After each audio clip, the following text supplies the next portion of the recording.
Hello, good afternoon, students. Today we will discuss the first law of thermodynamics. The first law of thermodynamics is the law of conservation of energy. Now, what do you mean by law of conservation of energy? Energy can neither be created nor be destroyed, but it converts one form into another form. Or we can say the first law of thermodynamics is the relationship between delta U, change in internal energy, heat and work. इन तीनों का relationship जो है ये first law of thermodynamics बोलते हैं इसको. Now first of all we will discuss the definitions of the first law of thermodynamics. Means the total energy of the universe remains constant and it may be undergo the transformation of one form into another form. Or another way we can say the energy of an isolated system is constant. मतलब इस first law of thermodynamics को आप किसी भी तरीके से जो है वो डिफाइन कर सकते हैं. ओवरऑल बोलने का मतलब ये है कि हमारे जो जितना भी जो एनर्जी है हमारे आइसोलेटेड सिस्टम में वो सारी की सारी एनर्जी जो है वो कांस्टेंट है. मतलब कि एनर्जी जो है वो कभी ख़त्म नहीं होगी, ना ही तो नहीं बनेगी, बल्कि जो एनर्जी है वही एनर्जी जो है वो ट्रांसफॉर्म होती रहेगी. इसके लिए मैं आपको एक रिलेशन बताता हूँ, एक एग्जांपल बताता हूँ. जैसे एग्जांपल है water H2. The water can be decomposed by an electric current. जब हम इस वाटर को अब हमने कन्वर्ट करना है बेटा, डिकम्पोज करेंगे तो हमें पता है वाटर जो है वो डिकम्पोज होता है हाइड्रोजन एंड ऑक्सीजन में. तो मतलब जब हम इस वाटर को डिकम्पोज करते हैं तो बेटा हमें कम से कम जो है 285 किलो जूल एनर्जी जो है इलेक्ट्रिक करंट जो है वो इसमें पास करना पड़ता है. तो मतलब ये क्या हो गया, ये एनर्जी की फॉर्म में है. But this energy must have been stored in the hydrogen and oxygen. लेकिन जब दूसरे तरीके से बेटा हम इस हाइड्रोजन को और इस ऑक्सीजन को जब हम कंबाइन करते हैं तो ये जब ये वाटर बनाता है तो इतने ही amount energy 285 kilo joule energy जो है वो हीट एनर्जी जो है वो दैट टाइम रिलीज होती है. ओवरऑल मतलब क्या हुआ बेटा कि वाटर को डिकम्पोज करने के लिए हमें 285 किलो जूल एनर्जी जो है वो देनी पड़ी.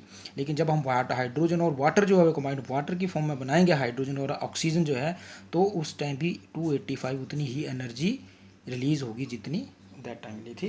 तो इसका मतलब क्या हुआ, इसका मतलब ये हुआ कि जो एनर्जी है वो रिमेन्स सेम रही, सिर्फ चेंज हुई यहाँ की वहाँ. अब इसकी जस्टिफिकेशन या मैथमेटिकली फॉर्म हम कैसे करेंगे. सपोज वी हैव, मान लो ये बेटा हमारे पास एक कोई सिस्टम है, ठीक है. इस सिस्टम में मैंने क्या किया, हमने let us consider when we apply heat to system. हमने क्या किया, इस सिस्टम में बेटा क्यू हीट जो है वो हमने अप्लाई कर दी, ठीक है. And then the internal energy जो इसकी फर्स्ट ऑफ ऑल जो इंटरनल एनर्जी थी बेटा वो थी U1. And when we apply the heat on this system then what happens, then the internal energy becomes U1 plus Q.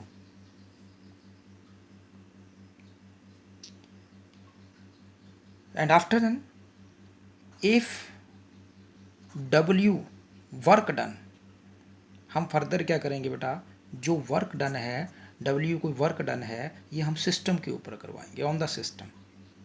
तब क्या होगा, ऐसा करने पर then the internal energy of the system further increases.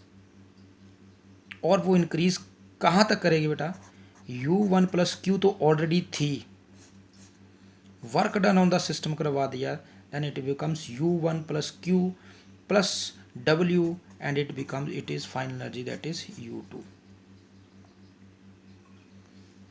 अब इस क्वेश्चन को इकट्ठा करो बेटा, U2 minus U1, this U1 is equal to Q plus W, and then U2 minus U1 is change in internal energy, that is delta U is equal to Q plus W. This is the first law of thermodynamics. And then if work done is या work of expansion, इस पे हम ऊपर work of expansion करते हैं तो हमें पता है बेटा W is equal to minus P delta V,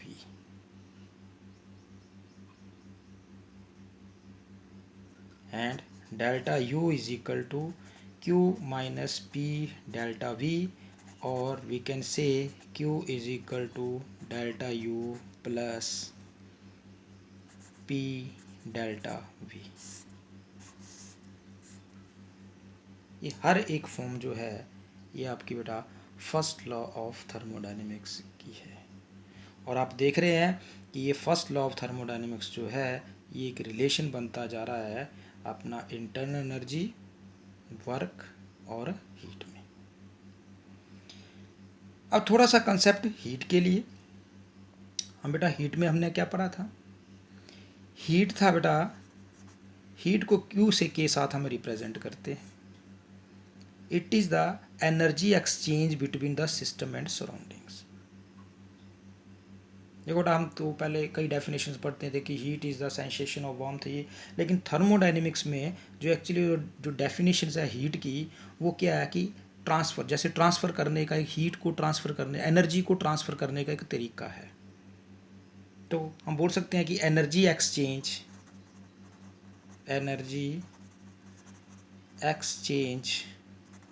between the system and surrounding. किसी भी सिस्टम से सराउंडिंग के बीच में जो हीट ट्रांसफ़र करनी है, हीट एक्सचेंज करनी है, तो बेटा आपको पता तो है कब तक का हीट चेंज करेंगे, जब तक दोनों सिस्टम और सराउंडिंग जो है वो इक्वल हीट ऑब्टेन नहीं कर पाएंगे, तब तक जो है ट्रांसफ़र या एक्सचेंज जो है वो आपका चलता रहेगा।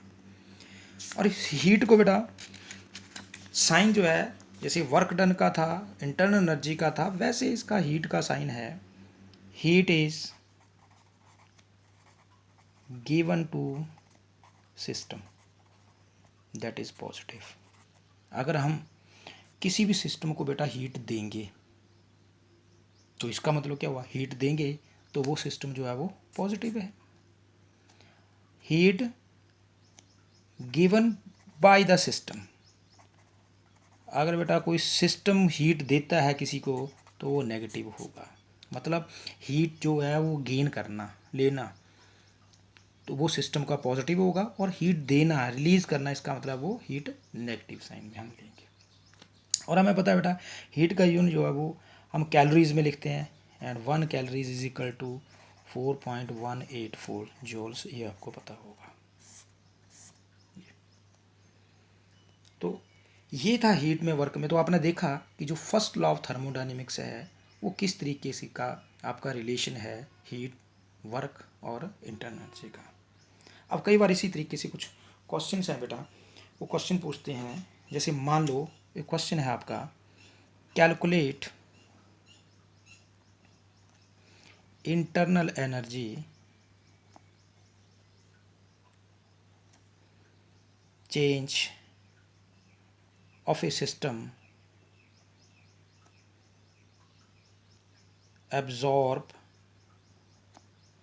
15 kilojoule of heat and does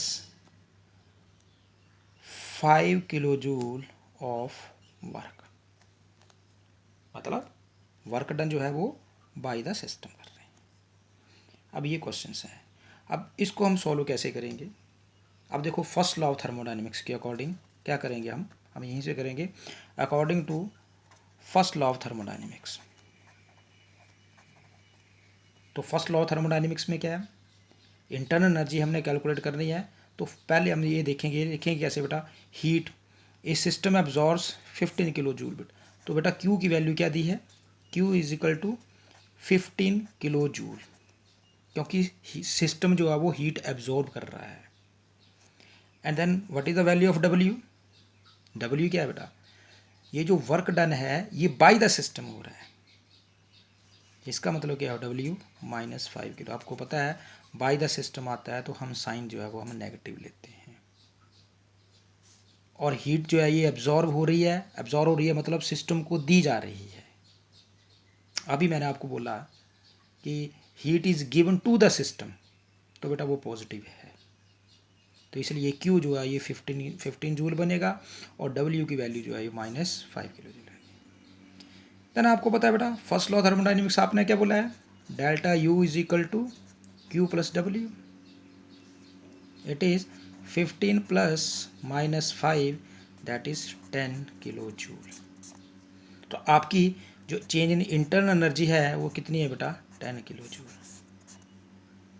तो इस तरीके से नमेरिकल भी हम फर्स्ट लॉ अकॉर्डिंग के नमेरिकल आए बेटा कुछ, या हीट से रिलेटेड आए या वर्क से, तो आपने इन तीनों टर्म्स में ये याद रखना है कि साइन कन्वेंशन जो है वो हीट के हों या वर्क के हों या इंटरनल एनर्जी के हों, उनके ऊपर थर्मोडायनेमिक्स बहुत डिपेंड करती है। तो आई होप सो कि आज का आपका ये फर्स्ट लॉ थर्मोडायनेमिक्स और हीट वाला कंसेप्ट जो है वो बिल्कुल क्लियर होगा।